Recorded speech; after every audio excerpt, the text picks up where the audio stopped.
Good morning പ്രിയപ്പെട്ടവരെ. ഇന്ന് December 31 ചൊവ്വാഴ്ച.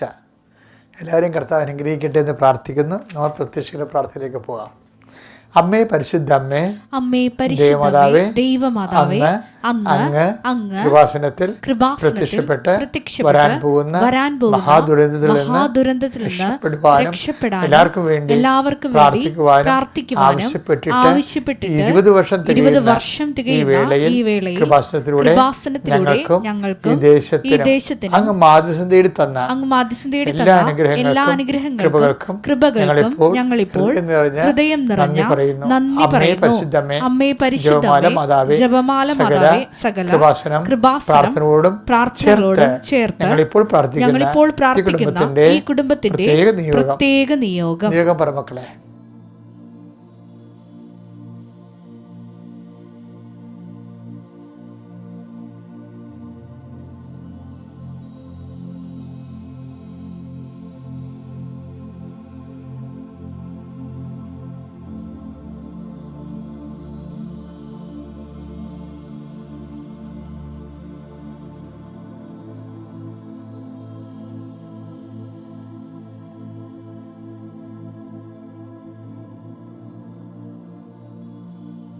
അമ്മയുടെ പ്രത്യക്ഷീകരണത്തിന്റെ ഈ ദ്വാദശക വേളയിൽ ഞങ്ങൾക്ക് സാധിച്ചു തരുവാൻ കനിയണമേ. ആമേൻ. വിശ്വാസ പ്രമാണം. സർവശക്തനായ പിതാവും ആകാശത്തിന്റെയും ഭൂമിയുടെയും സൃഷ്ടാവുമായ ദൈവത്തിൽ ഞാൻ വിശ്വസിക്കുന്നു.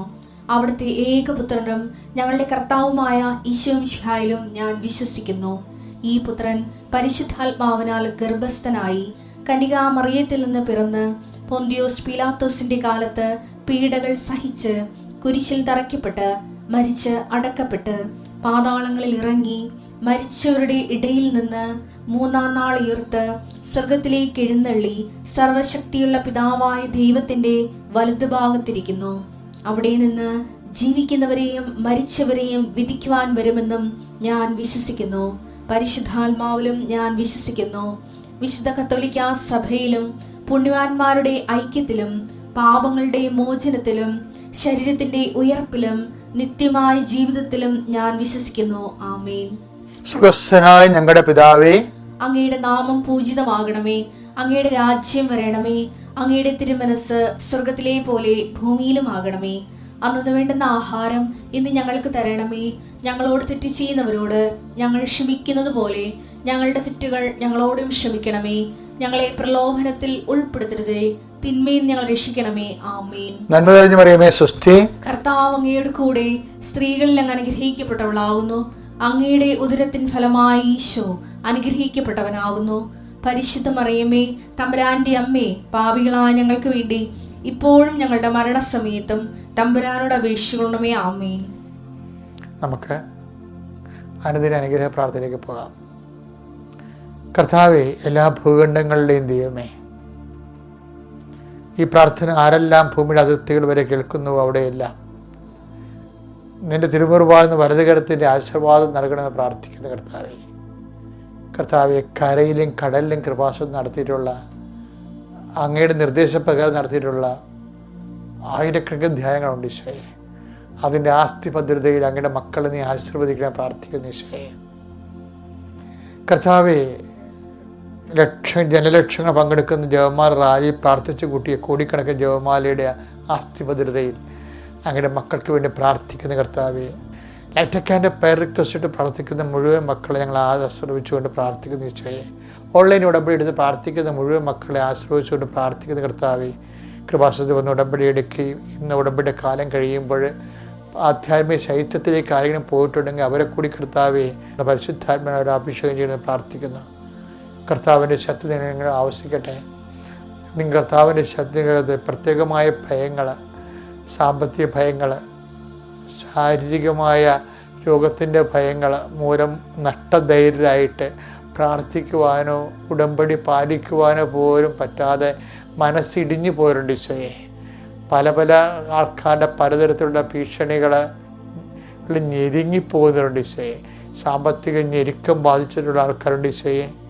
അതുപോലെ ഡോക്ടർമാർ ഓരോരോ ടെസ്റ്റുകൾ പറയുമ്പോഴും കർത്താവ് ടെസ്റ്റുകൾ പല ടെസ്റ്റുകൾ നടത്തുന്നുണ്ടെങ്കിലും ആ ടെസ്റ്റുകളൊന്നും രോഗമില്ല, ആ പറയുന്ന രോഗമില്ലെങ്കിലും ശരീരത്തിന് അവശത മാറാത്ത രീതിയിൽ വേറെ ഏത് അജ്ഞാതമായ രോഗങ്ങളാണ് തനിക്കുള്ളതെന്ന് വിചാരിച്ചുകൊണ്ട് ത്രിസംഖ്യരായിരിക്കുന്ന മക്കളുണ്ട് ഈശോയെ. അവരെ ഇപ്പം നീ ഇന്നത്തെ ദിവസം നീ സ്പർശിക്കണം കർത്താവേ. ഗർഭിണികളെ സ്പർശിച്ച് പ്രാർത്ഥിക്കുന്നു ഈശോയെ.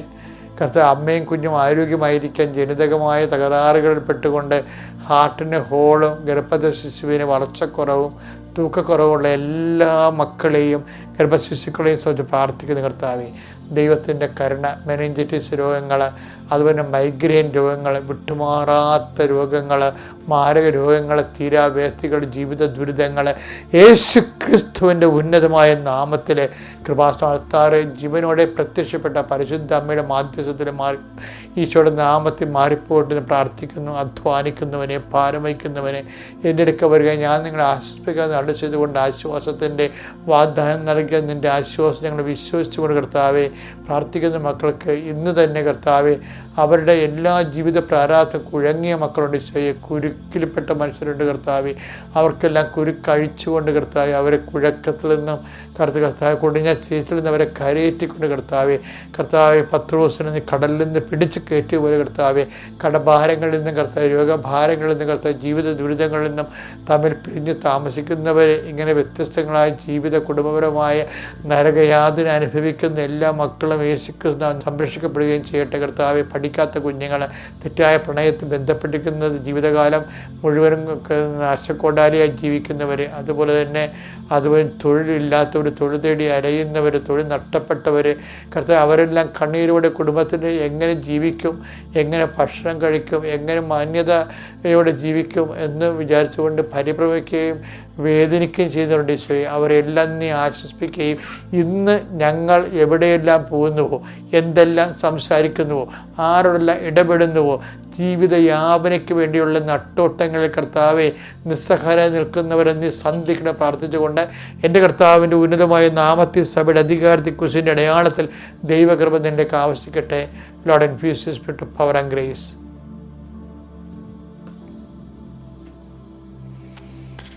എൻ്റെ പ്രിയപ്പെട്ടവർ, നമ്മൾ ഇന്ന് വായിക്കുന്ന സുവിശേഷം ലൂക്കായുടെ സുവിശേഷം 2:12. ഇതായിരിക്കും നിങ്ങൾക്ക് അടയാളം, ഇതായിരിക്കും നിങ്ങൾക്ക് അടയാളം. പിള്ളക്കച്ച കൊണ്ട് പൊതിഞ്ഞ് പുൽത്തൊട്ടിയിൽ കിടത്തിയിരിക്കുന്ന ഒരു ശിശുവിനെ നിങ്ങൾ കാണും. അപ്പോൾ മാലാഖ കൊടുത്തിരിക്കുന്ന കാഴ്ചയെക്കുറിച്ച് പറയണത് എന്താണ്? അത് കണ്ടത് എന്താണ്? പിള്ളക്കച്ചയിൽ പൊതിഞ്ഞ് പുൽത്തൊട്ടിയിൽ കിടത്തിയിരിക്കുന്ന ശിശു. ഈ ശിശുവിനെ കുറിച്ച് ഇടയന്മാരോട് പറഞ്ഞത് എന്താണ്? എല്ലാ മനുഷ്യർക്കും വേണ്ടിയുള്ള, വായിച്ചേ, ലൂക്കാ 2:10. ലൂക്കായുടെ സുവിശേഷം 2:10 വാക്യം. ദൂതൻ അവരോട് പറഞ്ഞു ഭയപ്പെടേണ്ട, ഇതാ സകല ജനത്തിനു വേണ്ടിയുള്ള വലിയ സന്തോഷത്തിന്റെ സദ്വാർത്ത ഞാൻ നിങ്ങളെ അറിയിക്കുന്നു. അപ്പൊ ഇതാണ് 2 കാര്യങ്ങൾ. ഒന്ന്, പിള്ളക്കച്ചയിൽ പൊതിഞ്ഞ പുൽത്തൊട്ടി കിടക്കുന്ന ശിശുവിനെ നിങ്ങൾ കാണും എന്നുള്ളത്. പിന്നെ കേട്ടത് എന്താണ്? ഈ ശിശു തന്നെയായിരിക്കും സകല ജനങ്ങൾക്ക് വേണ്ടിയുള്ള സന്തോഷത്തിൻ്റെ സദ്വാർത്ത. അതുകൊണ്ടാണ് കാണുകയും, പിന്നെ വായിച്ച് ലൂക്കാ 2:20. തങ്ങളോട് പറയപ്പെട്ടതുപോലെ കാണുകയും കേൾക്കുകയും ചെയ്ത സകല കാര്യങ്ങളെയും കുറിച്ച് ദൈവത്തെ മഹത്വപ്പെടുത്തി സ്തുതിക്കുകയും ചെയ്തുകൊണ്ട് ആ ഇടയന്മാർ തിരിച്ചുപോയി. ഇതെന്താ സംഭവിച്ചു കഴിഞ്ഞാൽ, ഈ നമ്മുടെ കരിസ്മാറ്റിക് സഹോദരങ്ങൾ പ്രാർത്ഥിക്കത്തില്ലേ, ചില വിഷയങ്ങൾ പറഞ്ഞ് പ്രാർത്ഥിക്കത്തില്ലേ, ചില സാഹചര്യങ്ങൾ എടുത്തു പറഞ്ഞ് പ്രാർത്ഥിക്കത്തില്ലേ, അതുപോലെ ഒരു പ്രാർത്ഥനയാണ് അവിടെ നടന്നതെന്നാണ് വിശുദ്ധ ലൂക്കാ പറയണത് 2:20. എന്താണ്? തങ്ങളോട് പറയപ്പെട്ടതെല്ലാം കാണുകയും കേൾക്കുകയും ചെയ്ത കാര്യങ്ങളെക്കുറിച്ച് വിസ്തരിച്ച് പറഞ്ഞുകൊണ്ട് സ്തുതിച്ചു. ഇങ്ങനെ പറയുമ്പോഴെന്താണ് കേൾക്കുന്നത്? ഇതെല്ലാം കേൾക്കണ ഒരാളുണ്ടായിരുന്നു അവിടെ. ആരാണത്? മറിയം. അമ്മ ഇവരുടെ പ്രാർത്ഥന കേൾക്കാറുണ്ട്. ആട്ടിടയന്മാർ പറയാറുണ്ട്. എന്താണ്? അവർ കണ്ട കാര്യം പറയുന്നുണ്ട്. അവർ കാണുമെന്ന് പറഞ്ഞ കാര്യം പിള്ളക്കച്ചയിൽ പുൽത്തൊട്ടി കിടത്തിയിരിക്കുന്ന ശിശു, അതവർ പറയുന്നുണ്ട്. പിന്നെ എന്താ അവർ പറയണത്? അതായത് പിന്നീട് അവർ പറയണത് തങ്ങളോട് പറയപ്പെട്ട മറ്റു കാര്യങ്ങൾ എന്താണ്? എല്ലാവർക്കും വേണ്ടിയുള്ള സന്തോഷത്തിൻ്റെ സദ്വാർത്ത. ഇതാണ് അവർ കേട്ട കാര്യങ്ങൾ. കണ്ട കാര്യങ്ങളും അവിടെ പ്രാർത്ഥനയുടെ വിഷയമായപ്പോൾ അവിടെ പ്രാർത്ഥനയെന്നാണ് പരിശുദ്ധ അമ്മ ഇതെല്ലാം മനസ്സിലാക്കിയെടുക്കണത്. അമ്മയുടെ ഒരു പ്രശ്നമുണ്ടേ, അതായത് ആരുമില്ലല്ലോ ഇപ്പം ഔസപിതാവും ഇല്ല അവിടെ. പൂജരാജാക്കൾ വരുമ്പോഴും ഔസപിതാവ് ഇവിടെ ഇല്ല, മറിയത്തിൻ്റെ കൂടെ കണ്ടെന്നാണ് പറയണത്. അപ്പോൾ ഔസപിതാവ് ഇവർക്ക് വേണ്ടിയുള്ള ഭക്ഷണം ഉണ്ടാക്കാനോ ഭക്ഷണം തേടി പിടിക്കാനോ പോയിരിക്കണ സമയത്താണ് ഇവർ വരണത്.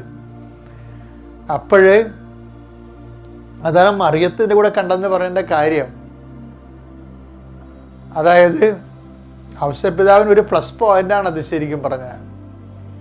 അതായത് ഒന്നും കേൾക്കാതെയും കാണാതെയും സ്വപ്നം മാത്രത്തിൽ സംസാരിച്ചുകൊണ്ട് ആ മനുഷ്യൻ്റെ വിശ്വാസ ജീവിതം ഇട്ടിമുഴക്കം പോലെ മുന്നോട്ട് കയറിപ്പോണത്.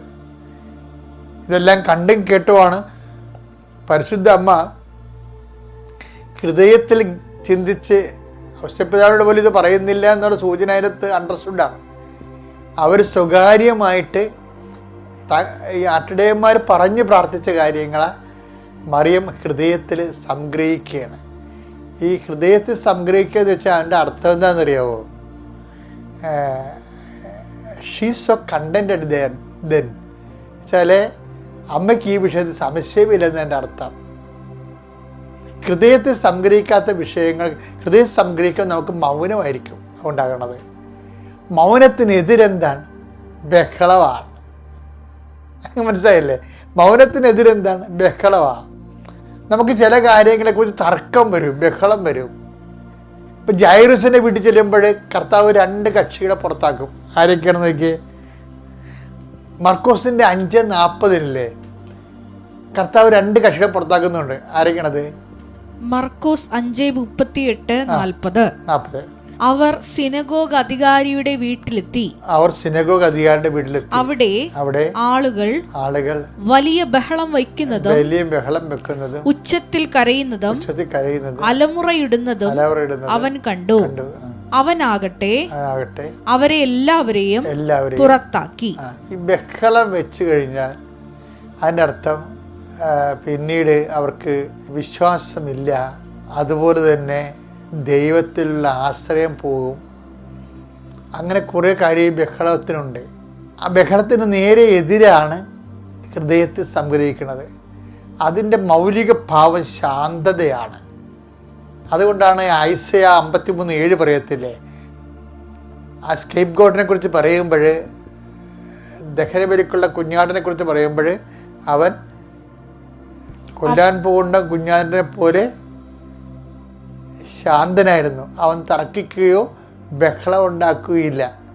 അപ്പോൾ സഹനദാസനെ ഹൃദയത്തെ സംഗ്രഹിക്കുകയാണ്. കാര്യം ഇതിന് ജ്ഞാനം അവനുമുണ്ട്. എന്തുകൊണ്ടാണ് ഈ സഹനങ്ങളുടെ ഭാരം വന്നത്, എന്താണ് വന്നതെന്നല്ല, എന്താണ് വന്നത്? മരണമാണ് വന്നത്, ഉറ്റവരാണ് മരിച്ചത് എന്ന് പറഞ്ഞുള്ളവരാണ് കാറുകയും കൂവുകയും ചെയ്യും. എന്തിനാണ് വന്നതെന്ന് അറിയണവർ ഹൃദയത്തിൽ സംഗ്രഹിക്കും. അപ്പോൾ ആദ്യത്തെ അറിവും രണ്ടാമത്തെ ജ്ഞാനവുമാണ്.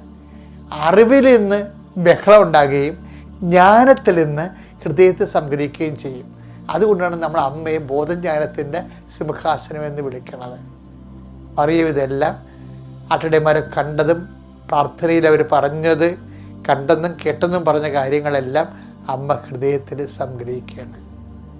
വിശ്വാസത്തിൽ സംശയങ്ങളുള്ളപ്പോഴാണ് നമുക്ക് ബഹളങ്ങൾ ഉണ്ടാകുന്നത്.